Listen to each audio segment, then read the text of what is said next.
We are going to try and take this relational developmental approach out for a spin, so let's see it in action.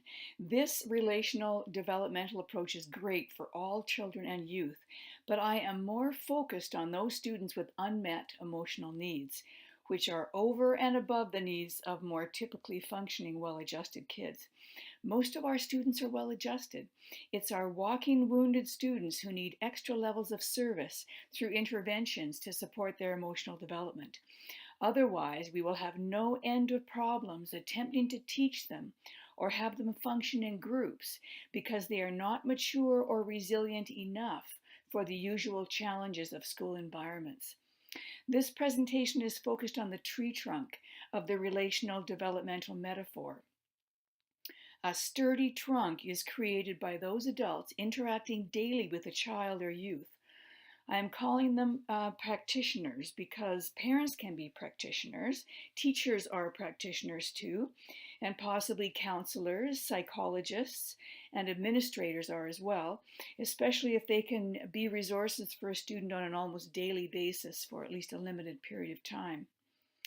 To be a relational developmental practitioner means one is using the relational developmental interventions for this child alongside all the other practitioners because we are all pulling for results as soon as possible. We know we can get great results for this student if we make school more of a natural habitat for this child. Practitioners still need to work on the 6 tree roots of attachment discussed in the July 2018 What If presentation, which is question 1. Plus, we must still be aware of the 3 tree branches of emotional development processes outlined in question 4. But here and now, the discussion is about a sturdy tree trunk. The strong tree trunk relies on 3 relational developmental practices: relational enhancement, developmental attunement, and emotional coherence. These 3 practices address child behavior and unmet emotional needs, which are described in questions 2 and question 3. So please use all of those questions in that presentation called What If.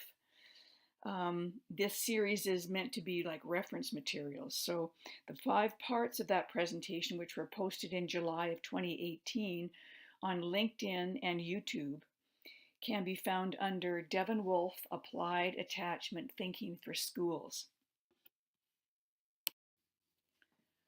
Schools are well advised to take a close look at these 3 practices because lead practitioners like parents and teachers will always be able to move schools forward faster and better than research alone, especially if we use informed practice, chasing solid theory like attachment. And I am embellishing a quote here from Michael Fullan, who wrote in 2018 about the modus operandi of his projects with schools. He said, the modus operandi is informed practice, chasing theory to the betterment of both. But I want to point out that informed practice, chasing bad theory, is what is happening when we stay stuck in our behaviorist strategies. Incredibly, attachment theory is backed by 70 years of research in natural settings like homes and schools. Research on attachment cross-references all social science disciplines, and the applications are surprisingly simple and insightful. Practitioners already have all the resources and skills they need to apply attachment thinking.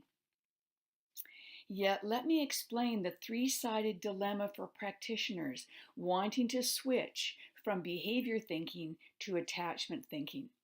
The official central task of schools is the teaching and learning of all students. However, when we have chronic misbehavior from a child, this makes them almost unteachable, even if we are well prepared and highly skilled. So the teacher is forced to abandon the official task, to face the existential task of surviving the day and attempting to manage a child who has unmet emotional needs and might be stuck in some strong disruptive behaviors. It doesn't matter if we see a withdrawn child or an acting out child. These are both hugely disruptive to learning because of the time and attention we need to give this student. This situation is hugely frustrating, disempowering, difficult to understand, and difficult to overcome. What usually happens is practitioners will seek out behavior strategy tips and tricks in desperation. We fall back on old behavior strategies which apply pressure to the child to change. But kids usually dig their heels in because they have emotional needs we cannot address with behavior strategies. And this begins the vicious circle of adults applying more pressure to the child digging their heels in even deeper, and leading to less tolerance of this child, and then no tolerance. We become overwhelmed and alarmed, causing the child to be increasingly unpredictable as our relationship with them falls apart. The reason behavior strategies will be unsuccessful with our neediest students is because of the phenomenon of emotional development that stands in the way of the official task of student learning and stands in the way of behavior management. Children cannot learn or behave when they are not mature or resilient enough for classroom environments. So here is the truth that I need to say out loud for practitioners, because it is hidden from our view by both the official task and the existential task. We should not discipline students in our classroom. I feel this is a very counterculture thing to say, but if we can discuss the myriad of relational developmental ways to intervene with our walking wounded, it will become much more possible for there to be a reculturing of our practices to support emotional development. Otherwise, we stay stuck in the existential task of surviving the day. Teachers can find their job overwhelmingly upsetting because in those moments of interaction with our neediest students, there will be dissonance or, that inner conflict between our role as a teacher when we're trying to teach and have kids learn, and then our emotions escalated by an uncooperative student and even sometimes volatile behavior, and the ethical, moral viewpoint we have to be a good teacher. Ethically and morally, we do not want to confront and discipline students. It can feel wrong to use consequences with a child who is distressed and emotionally needy.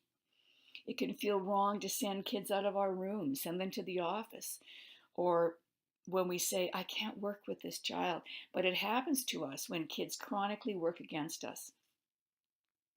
So hear this loud and clear.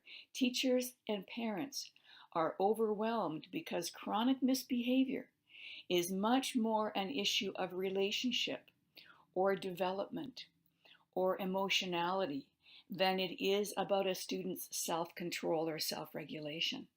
This is why we need to learn about attachment theory applied to classrooms through relational and developmental interventions. If we get stuck in survival mode, teachers can easily become coercive, punitive, dependent on consequences like withholding activities, or maybe worst of all, appeasing kids with rewards for doing everyday tasks that we require of every student in a classroom. These tactics do not create mature thinking and acting in our students. By thinking relationally and developmentally and understanding emotions better, we can construct whole practices with an essential intention to reculture our classroom for school attachment. The essential intention is always a cultural and social intention that sorts out the do's and don'ts of the practice as a classroom pattern. Patterns reoccur again and again in the class to become the way we do things in this room or the way we do things in this school as a place for learning and growing together. The pattern activates the cultural intention of the practice in such a way that our insight says, yes, that is a productive pattern to support emotional development. And furthermore, each pattern is articulated by good ideas. The good ideas we need come from everyday solutions teachers and parents use. These are usually personalized to meet a specific need of an individual child, but often we find that our good ideas are useful with many other children too.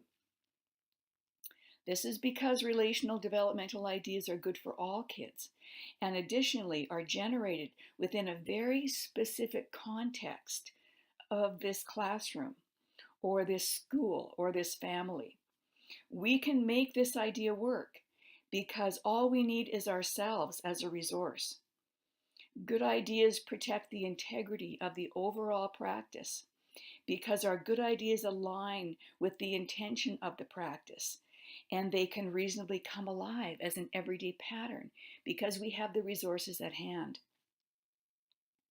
So just to review, practices are defined by a school culture intention, activated as classroom patterns from good ideas that personalize these as interventions. So complicated? Do we see the connections? I'll talk about the three practices I have in mind to see if I can make it more clear. First, relational enhancement is a practice with the social intention to invite, strengthen, and maintain relationships between teachers and students. If kids are showing up at school, we can assume there is a relationship to work with. But if we can't enhance the relationship, we can work with kids a lot easier. They're easier to teach. So the daily classroom pattern will be to bridge whatever could divide. Building bridges is, of course, a metaphor. And what we are actually building is trust and feelings of belonging in this student. So the student has access to their own feelings of caring and curiosity. Second is the developmental attunement practice with the intention to view sensory and safety sensitivities this child struggles with. We want to read the meaning of their behaviors and take note of any obvious lagging development. The pattern is to come alongside, to witness what this student is going through, and this will give us good ideas to build on supervision, to build adaptations for learning and accommodations that could be helpful with sensory issues.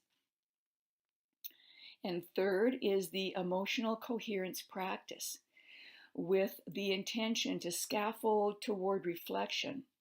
We're going to have them reflect on emotional experiences.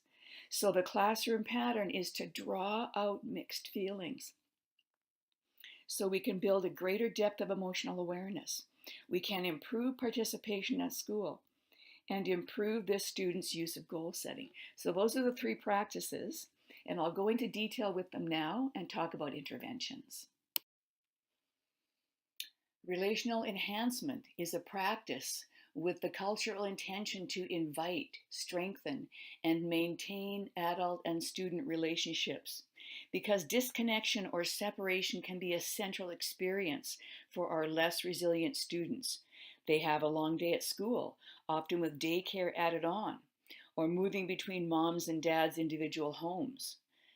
Maybe children are left out of friendship groups and are confronted by adults about their misbehavior.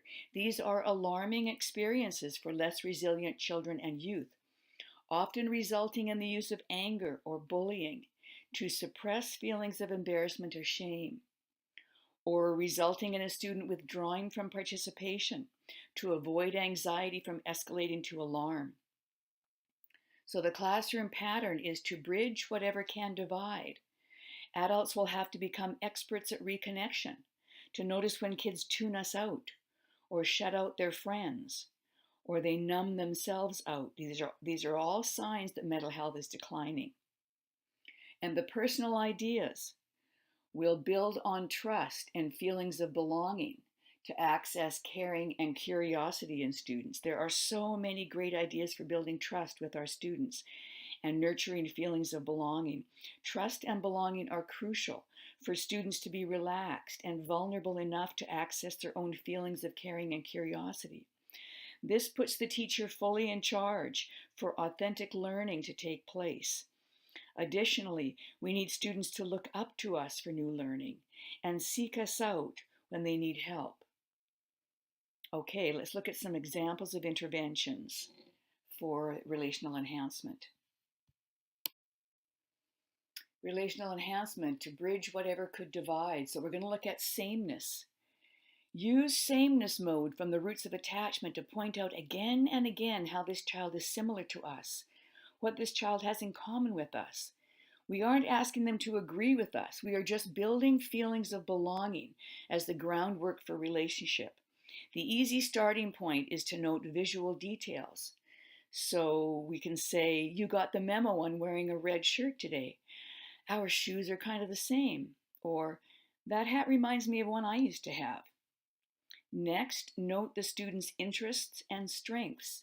So you could say, we love math. Or, I used to collect coins too. When did you start? Then comment on thoughts and feelings. For example, I was thinking the same thing. Or, I like the way you think. Or, yes, that's a lonely feeling. I feel that too. Or, wow, that was embarrassing. And even with young children, we should note the character traits we ourselves are modeling. Because remember, we are not using these comments to manage behavior, and we are not commenting on what is missing. So we might say, I see your patience, or your integrity is showing, or that takes honesty. Ongoing orientation. Our purpose is to become a more dependable leader for this child by informing them about each step. We reveal the hows and whys of rules, procedures, timelines, and outcomes in a running commentary if necessary. So our words do not feel like corrections or directives. Adults become known as the calm, wealthy source of information, like this doctor in this photo. We are building trust with this child as the adult in charge, and the child is more likely to come to us for help. In order to not create a divide, it will be necessary to let go of an expectation of compliance to our attempts to orient this child. Instead, we are full of patience to get voluntary attention and cooperation, because volunteering to relate to us is the essential ingredient to authentic relationships. And the third idea is matchmaking. So matchmake to yourself. You start with saying things like, I like you, I understand you. So the student is not left wondering, because our walking wounded have experienced too often in life already not being liked and not being understood. All right, parents also need to matchmake. Matchmaking should be done by parents who say, you have a good teacher. Your teacher likes you. Your teacher understands you. Teachers matchmake as well. Teachers build relationship with the student by saying, I met your mom or your dad, and they are really nice. They know you are smart. Administrators should be matchmaking child to teacher. Teachers should be matchmaking child to administrators. And even student to create friendships this child cannot form on their own. So then we can form a village of attachment. Matchmaking is useful in constructing a village of attachment that extends beyond the teacher to other adults in the building. Dependable, authentic relationships with several school staff gives the message that adults are in charge, and further encourages help seeking in a student, which is an important ingredient of resilience. More relational enhancement interventions will start with respect to connect to direct. Classrooms and schools are busy and noisy environments. Students' attention is divided among many distractors, worries, and tests to their confidence. So adults need to remember everyday manners with students to connect in a friendly way. Slow down for authentic connection through eye contact and polite pleasantries. Seems simple, but this ensures we begin interactions by priming positive emotions, feelings, and attitudes. So number one, respect the student's whole self as a person with good intentions but many challenges. Number two, connect in a friendly way, like greeting students at the door, noticing mood or energy level, offering a smile plus a hopeful comment like, gonna be a good day today. And number three, direct the student if and when they are open. Consider cutting your losses if the student is too closed-minded. But of course, we can't always wait for students to be ready to comply. So, set the expectation in your own mind that this student is going to be reasonable and take our directives most of the time. The second one is bridging.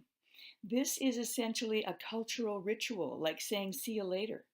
By always putting the focus on the return when we are about to face separation, bridging will reassure the student that the positive relationship we both want to preserve will remain intact. So you could say, I will be waiting for you when you come back to class. Looking forward to seeing you tomorrow. These may seem like simple acts of kindness, but for children with mental health challenges, it's reassuring for them to know we accept them despite the daily problems, that we want to work with them and we want to be with them tomorrow, that we are a dependable relationship for them. Next one is going primal. We know the emotional brain responds better to primal input like cuddling rather than complex input like language. This is especially true when there are big emotions. So consider if it's timely and appropriate to do a few of these things. Number one, give hugs. Sit beside with an arm over the student's shoulder, or clasp the child's hand in between your two hands.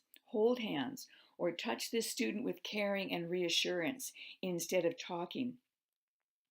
An adult can carry on some of their other activities when they're still holding on to the hand of an upset child or sitting beside this person. And number two, if touching is in no way appropriate, then try these activities in mirror fashion by standing in front of a student and doing them together. You can try butterfly self-hug. How about force field touch? Or dragon breath? Or shoulders tense and release? Or you could use a brain gym hookup. And the next one is walking chores. For children who need a wellness break from the busy chaos of the classroom. But we're still trying to build relationship with them because number one, they're not exactly trustworthy when they're not supervised. And number two, they're too shy to interact with less familiar adults. We want to give them permission for walking chores. So try this idea. The walking chore is to deliver or pick up something from an adult with whom we want this child to interact briefly. Or we ask them to take a picture of this person, or share an idea that they have with this adult, or maybe a piece of schoolwork that's completed, or an art piece. Okay, and the second idea is maybe we have to use a hall pass to do this if the child can't get there and back on their own dependably. So the hall pass might need to be stamped if necessary to confirm completion of the chore and register the time. It's not the chore per se that is important, but rather having this child accepting of the adults in charge. So keep chores short and close to the classroom to start, so kids don't go missing because we haven't kept track of the time. Or how about this next intervention? Check in and check out. The purpose is to increase the number of interactions between teacher and student. We want students to feel our positive regard for them multiple times each day to be more comfortable interacting with us, especially if they are attracted like a magnet to their best friend in class, or they have many class changes throughout the day, or maybe this is a new student to the school. So number one, check in and check out is not primarily about work completion. It is about relationship enhancement. But of course, this intervention can be multidimensional if we need to use it to check the capacity this student has for completing work. And number two, check out can build the habit of bridging at the end of the day or the end of the class with this student. Even just in the form of a verbal statement to review, what was our topic today? Oh, you're right, fractions. If they don't know the answer, we give it to them. Because remember, we are building a habit through relationship. And then last on the list is priming attachment. Children experience an abundance of separation because families have busy schedules. Parents work away from home, and children spend many hours at a time at school. As a result, We can overlook the stress created by expecting kids to move in and out of relationships smoothly, because kids are less able to maintain relationships in general. As a result, kids aren't always ready to be social, and many need time to warm up to others before they're able to feel the acceptance and belonging offered by the group. We can be effective in priming the attachment instincts multiple times every day by using the clever sound bites we collect from many sources, which set positive expectations. So, number one, moving to a new activity, we can say, stay curious, sit strong, be mindful.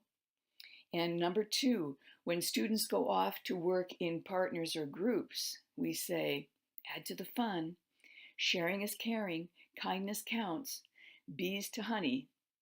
So that primes their intention to be open to the partnerships and group work. Developmental attunement is a practice with the intention to view and investigate a child's activity, to take note of their sensitivities, read the meaning of their behaviors, and note any lagging development so we can begin to predict which situations and activities will likely be overwhelming.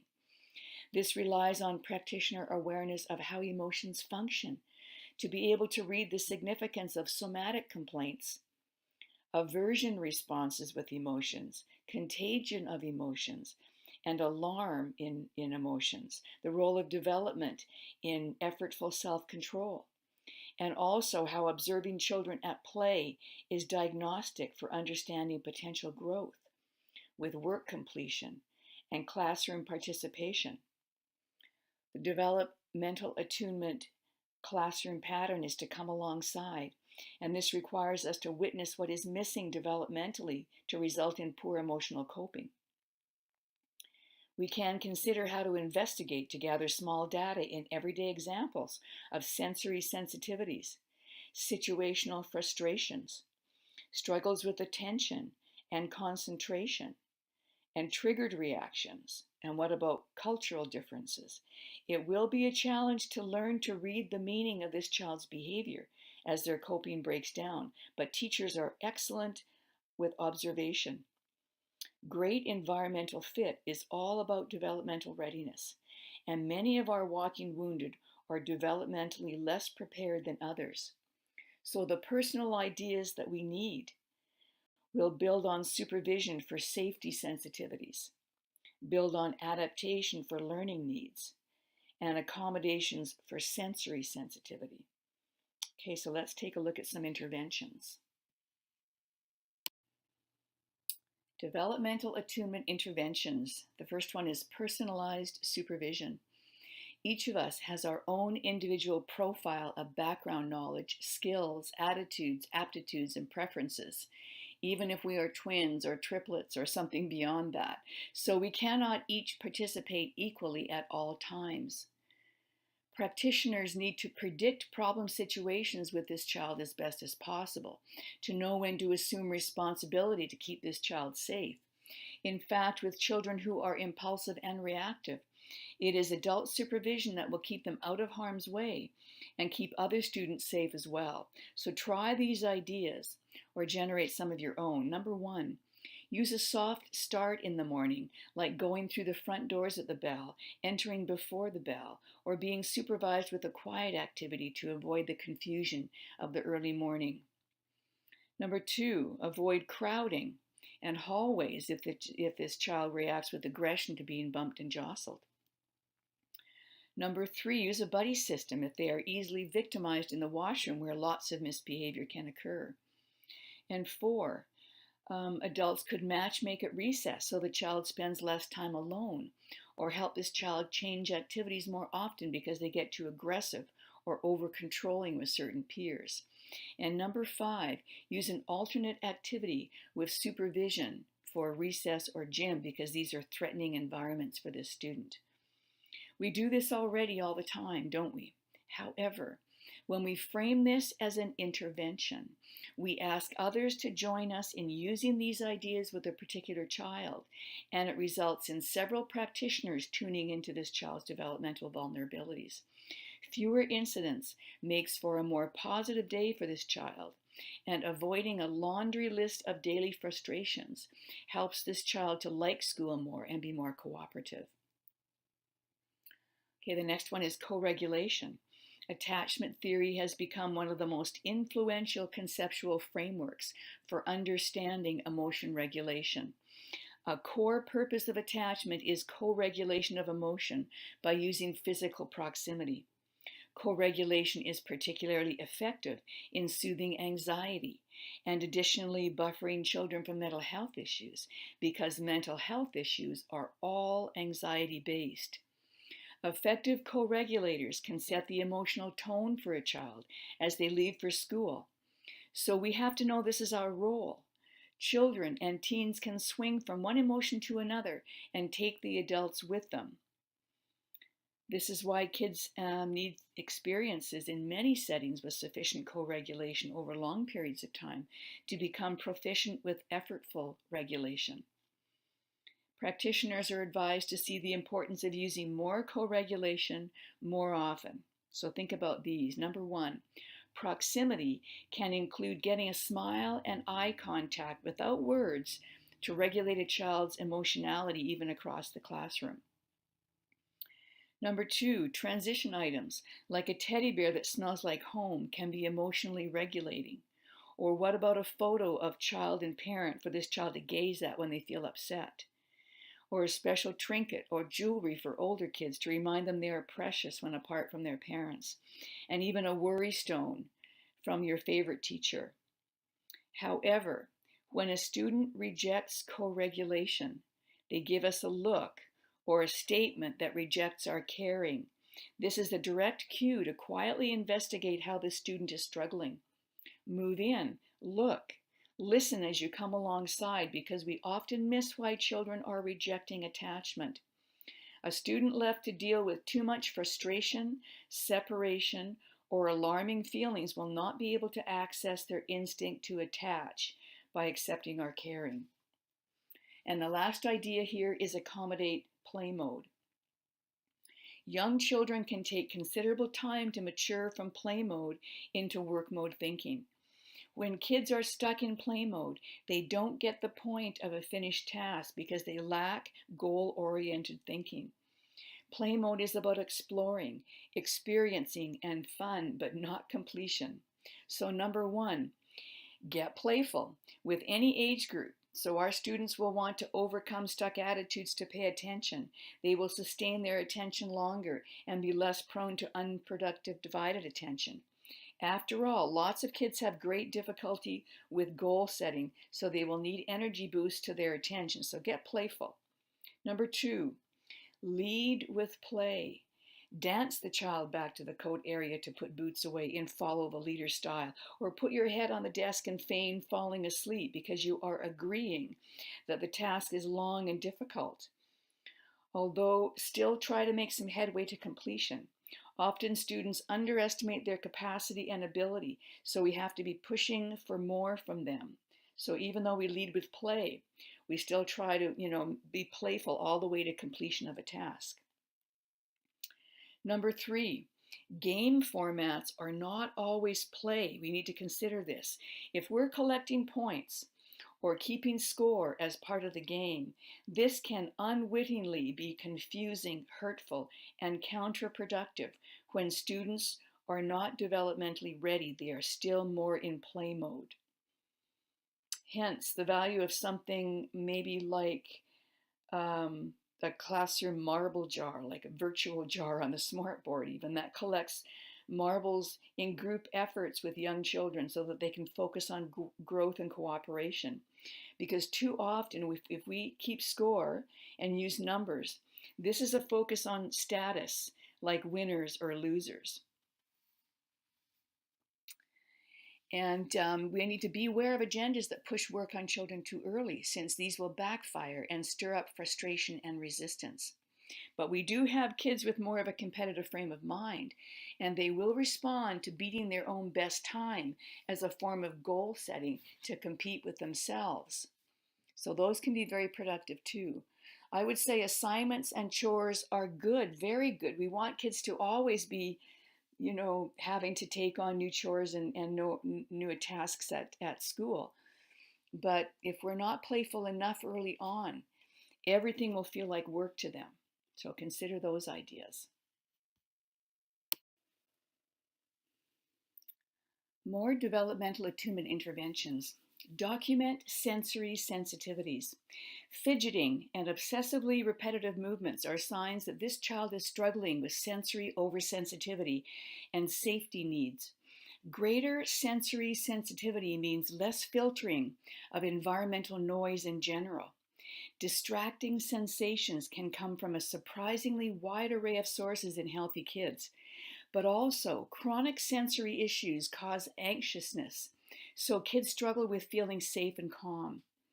Imagine trying to cope all day with such sensitive skin that clothing always feels itchy and irritating. The pressure of shoes on your feet is too much to bear. Or how about muscles that feel jittery and your big muscles need stretching and movement, so it's easier to work sitting on the floor or standing up? There can be oversensitivity to fragrances and odors, or white noise sounds, movement, or artificial lighting. Or maybe it's your brain that creates distractions with racing thoughts, confusion, anxiety, negative self talk, intrusive thoughts, worry, or a confused sense of time. So you have difficulty fully hearing spoken directions, difficulty following steps. You can't keep your brain engaged in longer conversations, or there's difficulty with shifting attention productively, or no facility at all yet with divided attention.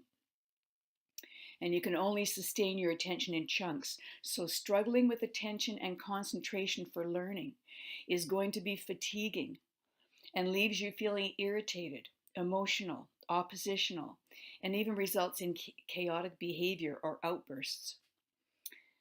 And how about the mind-body connection? This can show up as digestive complaints, toileting issues, panic, emotional triggers, emotionality or physicality, and disrupted sleep, problem eating, and diminished energy to play or impaired ability to play. So it can be an eye-opener to come alongside and witness these issues in students when we didn't know they were struggling in these ways. So talk to parents and teachers so we can get the most robust view of how this child is coping as they function in their daily activities. This is basic information. It needs to be documented to rule out developmental disabilities or to further alert doctors and dentists for more service. All right, next on the list is avoid emo interruptions. Anxiety is a common outcome when children struggle to cope with a challenging environment. Anxiety can usually be managed by proximity with a trusted adult. But if anxiety escalates to agitation or alarm, it can get dangerous in classrooms. Children and youth who experience anxious agitation can escalate to alarm more easily. Agitation and alarm will interfere with the child's ability to hear our words and cooperate.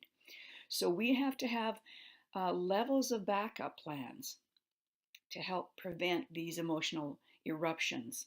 So number one, calm down time in place in close proximity to the adult. And the adult will need to have a calm voice and a kind face to reassure this child that you get to do this activity too. We'll start soon. In lineups, kids will start to get wiggly. They will move around and poke others, indicating they are trying to manage themselves. So move close to those students. Maybe use a clapping game or a yoga lunge, or rise up and down on the balls of the feet to keep them a bit more active in line while they're waiting. Number two, leave the activity with this child and go to a quieter, calmer, different location without warning or explanation to this child, because this is your call based on a child who cannot function. But also, you're not blaming this child for not being cooperative or being willful. This is calm down time with understanding. So this child trusts you to manage their emotions. Perhaps this child can rejoin the activity once the group is settled. Reflection later can be about the sadness of leaving, the fun of the activity, so that you can mix that sadness with hopefulness that they might be more prepared next time. But the idea of leaving the activity is just to keep this child safe and to avoid the eruption. And number 3, as a backup plan, use an alternate activity with this child with no repercussions and no consequences, because you know this child cannot manage themselves in the environment or with these materials or attempting those skills that the other kids are using. Okay, next is job talk. Chores build skill with paying attention, participating, and goal setting. To start with, we need to do the chores we expect from children alongside these children. Otherwise, they can struggle unsuccessfully to stay on task and complete their work with a standard of quality. It is additionally motivating if we talk about the task to this child as an important job that takes independence and self-determination. So here's 2 ideas. Number 1, a job needs a job title. So we can say, you be the car washer, the counter wiper, the toothbrusher, or the listener. In other words, talking this way creates confidence and a positive sense of self, since it results in a person thinking, oh, this is what I can do. This subtle shift in language can change an occasional behavior of helping around the house into confidence about a permanent trait or skill. So kids are thinking, I am the table setter, I am the script writer, or I am the mathematician. And a second idea, job choice. As children become more accomplished, give them a choice. You could be the sign reader or the sign holder, you might say, the leader or the follower. Do you want to be the writer or the actor, the finder or the seeker, the server or the patron? All right, the next one, communication routines. Classroom routines that promote emotional availability. Keep communication about emotions open at all times, so we are sharing awareness of moods, feelings, and labels for emotions. So try these ideas. Number 1, using mood meters, like a mood thermometer, or the 4 colors as zones for the levels of our emotion. Or perhaps emojis, which are posted on the wall or desks for kids to point to and indicate how they're feeling.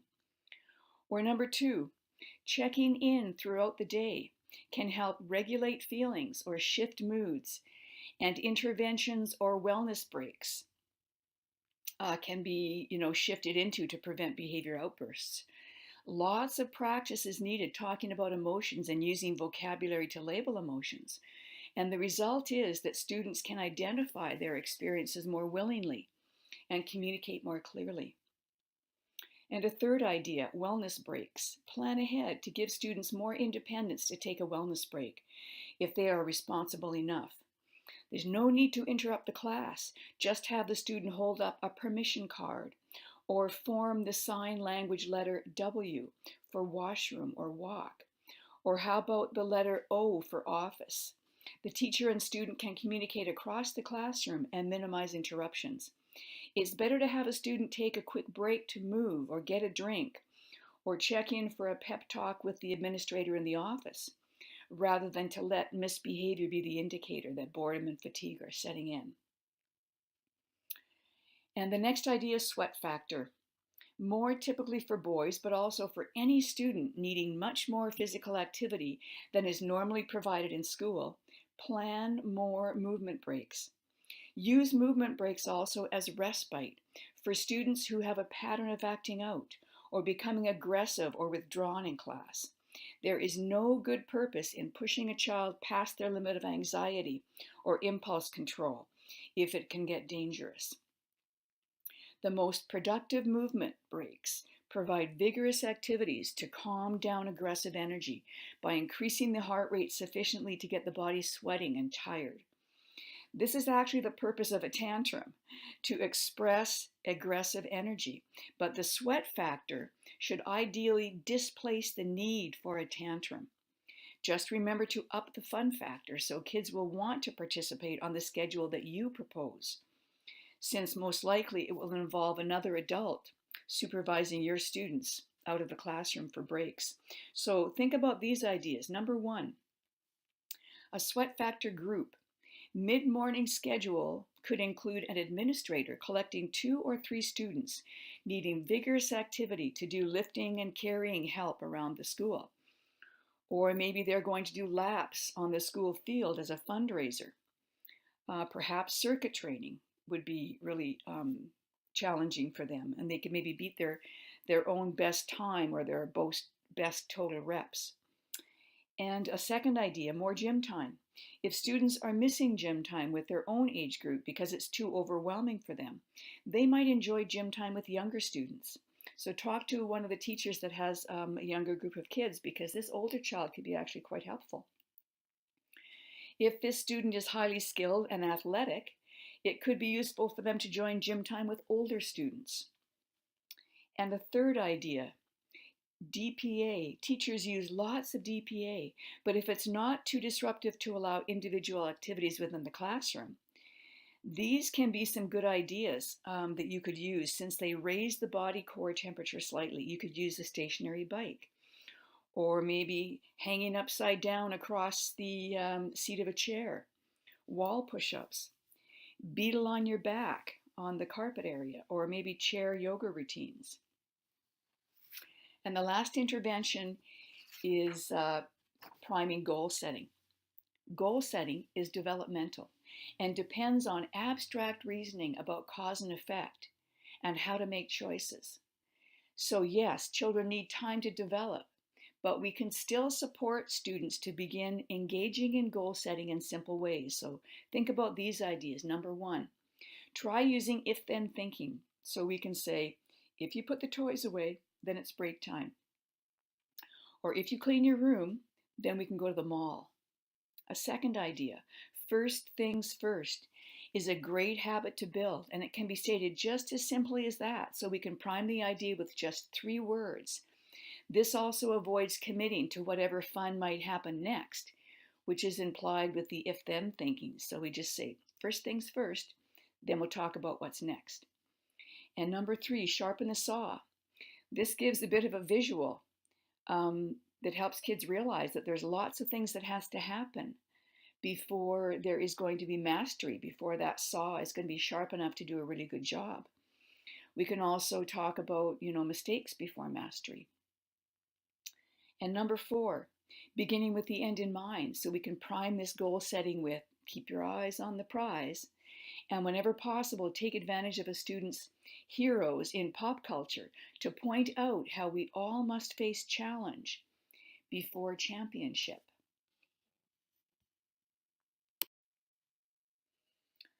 Emotional coherence is the relational developmental practice with the intention to scaffold toward reflection by organizing this child's emotions, feelings, and attitudes so they are not left to deal with big feelings on their own.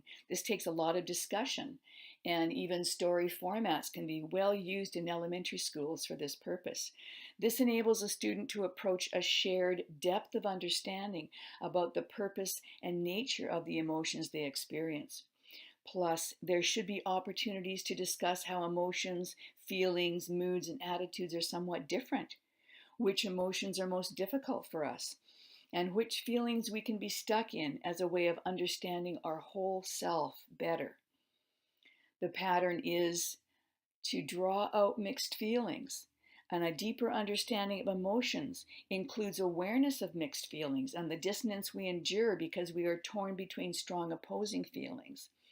Also, our biggest emotions can flood our consciousness as well as our body and bypass feelings altogether, with the result being impulsive and reactive actions. So we need that mixing. The steps will be to express an emotion, to then label it, and fully feel that emotion so we can mix it with something else that's more positive and reflect on those emotions. The ideas that we use will build on emotional awareness, improve participation, and improve goal setting with this student. We're scaffolding those mixed feelings that represents the developmental nature of reflection based on personhood first, then growing ability with interdependence, and finally independence. So let's look at some interventions for this. Emotional coherence with the intention to scaffold toward reflection. We're going to try and organize these children's feelings, and you can see that first picture there about winding down. Lots of these kids are pretty upset, and that's the transition that's difficult for us to help them with. But winding down, that transition from vigorous activities or exciting activities to calm concentration can be difficult. Some students seem to wind up very quickly and love every minute of gym time, being outside, and competitive athletics, but take much longer to wind down to be ready for listening and learning. Wind down activities need to be progressive in bringing down the heart rate and relaxing the mind.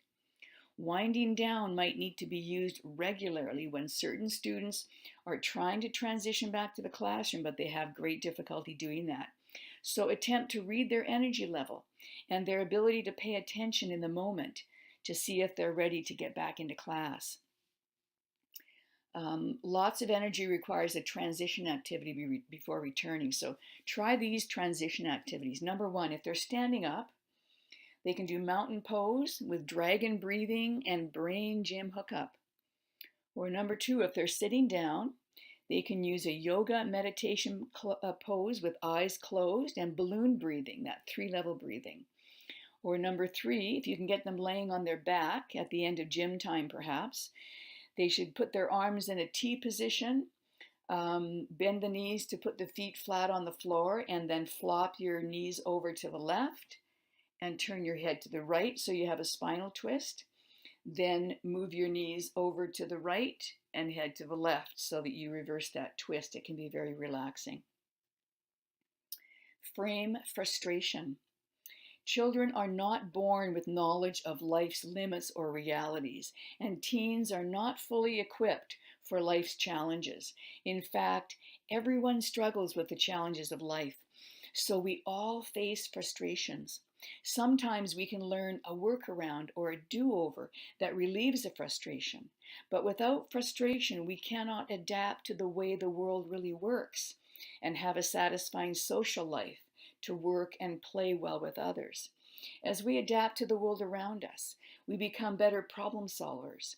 We gain resilience and emotional maturity. We need frustration.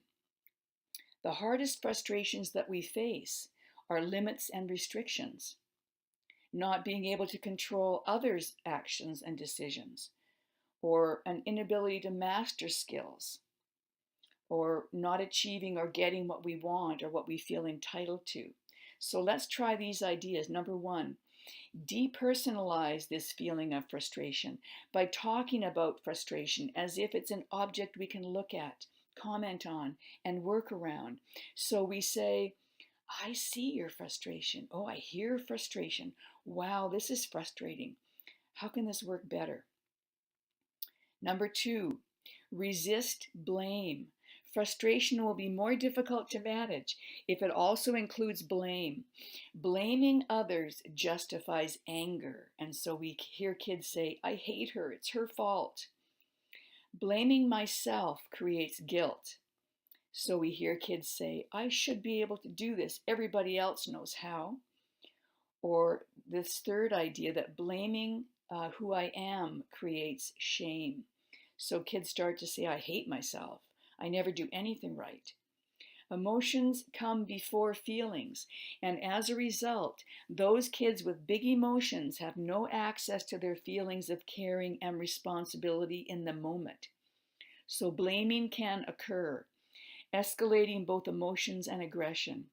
So we need to resist this child's attempts to assign blame by normalizing their frustration. Number three, normalize the big feeling by saying, I would be frustrated too. Anyone would find this frustrating. As you introduce a possible workaround or do-over, invite other children who are in close proximity to suggest a workaround or do-over if that is appropriate. And then the third idea is perspective taking. Perspective taking has an important role in emotional development. So plan lots of conversations about what we believe in this class, about caring, responsibility, curiosity, and other topics related to current events of interest to students. This is a group activity. A worthwhile homework assignment is to take an issue home to discuss with parents. In fact, diversity of ideas and experiences among students and adults is the richness schools and communities provide. Multiple members of the group give their perspective so we can hear, consider, and discuss how that compares, differs, and changes what I think and how I will behave. This is not about imagining, it is about participating so we can be impacted by the emotions, feelings, and attitudes of others, to examine our own emotions, feelings, and attitudes. Not everyone has to share their thoughts because we learn a lot by listening to others when we observe a panel discussion or listen in on a focus group.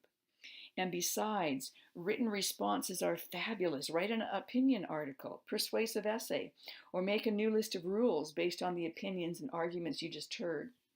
But consider trying any number of these. Number 1, Socratic circles, or 2, carpet time conversation. Number 3, debates. Number 4, focus groups. Number 5, councils, membership on a council to have a voice. Number 6, presentations. And number 7, ad hoc discussions to talk about almost everything.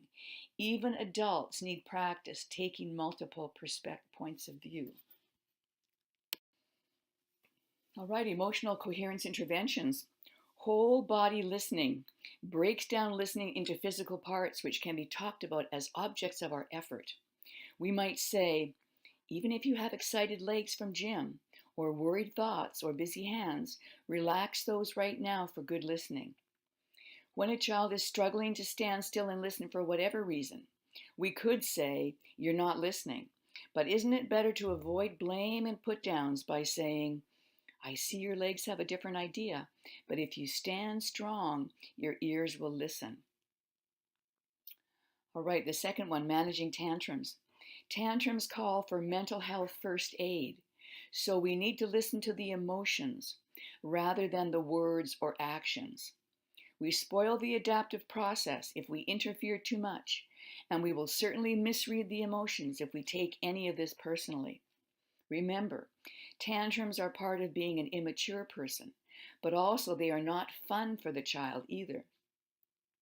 Yet growth with effortful self-control is only possible if this child can experience a tired body and spent temper, which comes on the downside as the aggressive energy de-escalates on its own.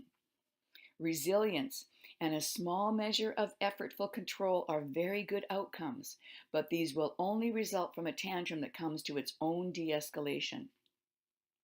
So there are 6 steps to go through. Number 1, depersonalize the tantrum, because unfortunately, tantrums are a natural occurrence as emotional development progresses. Physical proximity with this child will keep them safe and safeguard the relationship by validating the frustration. Taking control by trying to attempt to interrupt will be unproductive and usually escalates the aggressive energy. It's best not to say anything until the aggressive energy dissipates. So discipline or yelling or moving the child is not appropriate. Number 2, convey the relationship can take the weight of the tantrum by being there, by staying there. And when the energy subsides, you can ask, are you okay? Are you hurt? Number 3, label the emotion. So you're going to say, wow, that was big frustration, so frustrating, big emotions of frustration. And we need to stick with that one word, frustration. Number 4, we want the child to feel the frustration. The child doesn't necessarily have to comment and agree that this is frustration, but it's important they don't argue with you or deny the label and continue to tantrum. The tantrum is the raw emotion, and as long as it continues, this child is avoiding their feelings, and they need to feel before they can go to the next step. Step 5 is the mix. We're going to mix with caring or curiosity. So I'm going to say, I care about this frustration. I am curious about this frustration. And you will know pretty much right away if the child is willing to feel the frustration, because they will comment or even just nod their head about caring or curiosity, meaning they're ready to stretch toward reflection. Hopefully, you can get them to talk a little bit about the frustration right now. So, number 6 is the next step, reflect. I'm going to ask, what do you care about? What are you curious about? And where we want to take this child is to spontaneous statements of self-caring and curiosity about how and why the frustration is so big. As adults, we don't have to know precisely how to help this child reflect because this is their personal journey with big emotions, especially frustration. But take note, there can be strong resistance to reflect on big emotions. So we often have to wait 24 or 48 hours before a student is far enough away from the incident to have the thinking about frustrations really sink in for authentic reflection. So we won't get authentic apologies or anything like that if they can't actually mix and then reflect. We can capture the memory of the big emotions without evoking re-experiencing the emotions if we wait long enough, which is well worth the wait since reflection is foundational to emotional development. And we want kids to let go of tantruming as soon as possible. All right, the next intervention is debrief and prime, or prime and debrief.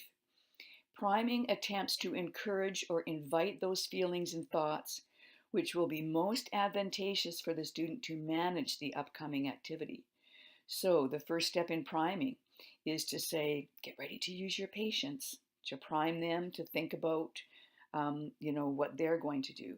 We can also come alongside by validating the emotion that's already activated as we add on the expectation. So we say, this is so exciting. Get ready to use your patience.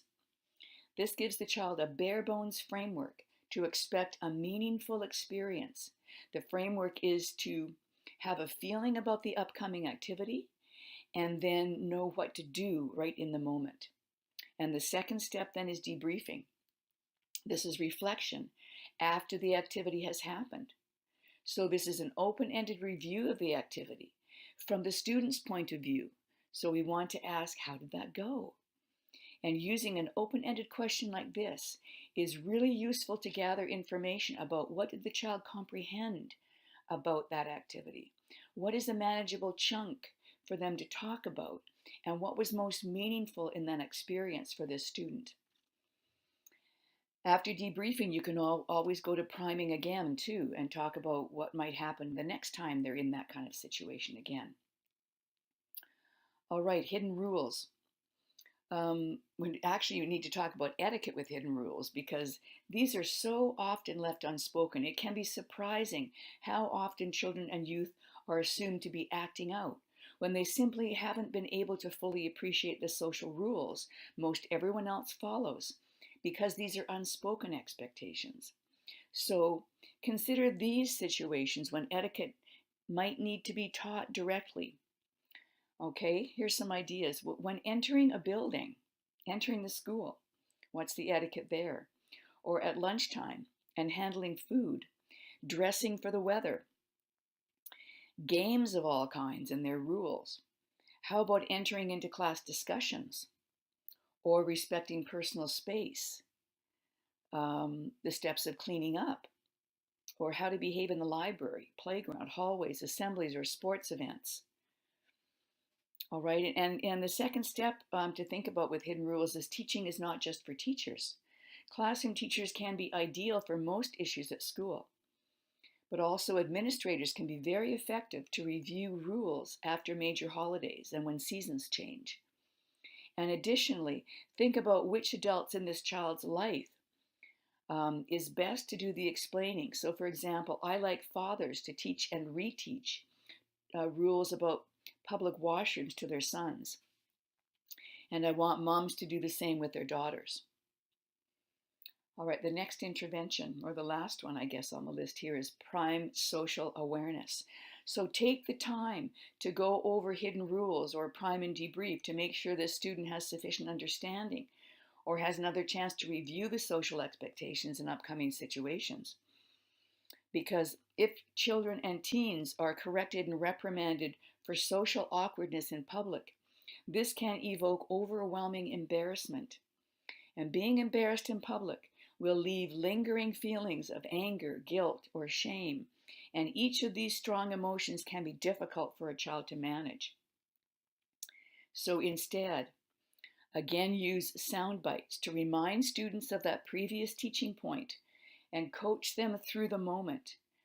If we want to retain our status as the leader, we need to lead students through some of these situations in social situations, and not, they can't feel like we're actually pushing them because we're telling them what to do when we're out in public. So we can talk about expected and unexpected things happening from the child's point of view or someone else's. We're going to remind them to add to the fun, or that is a private thought and not a public thought to be shared. We want to coach them to use flexible brain or indoor voice or be aware of personal bubbles. All right, so those are a few interventions that we can use for emotional coherence. So these are the 3 practices we need for the relational developmental approach. First, relational enhancement, to invite, safeguard, and maintain relationships between child and adult by bridging whatever could divide, to build trust and feelings of belonging, to access caring and curiosity. The second one is developmental attunement, to view sensitivities, read the meaning of behavior, and note lagging development by coming alongside, to build on supervision for safety, use adaptations for learning, and provide accommodations for sensory needs.